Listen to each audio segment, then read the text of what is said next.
Ja si môžu predstaviť, v mojom čase, to je moda była. Da su reje byli husto ze kapawu kraut, te pokadžecho ze Bryzuka, ze Sklepanskiej Kunčiny.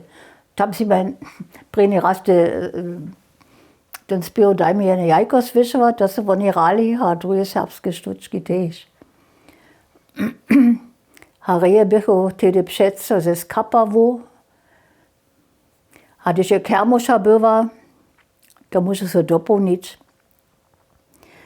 Byše přece na 2 dňomaj bychu reje. A když jsme na Vůdčarské ústavě byli, also na PI, jedna ze mojho susedstva ještě, da jsme ráno dobrovoj punželo tam být.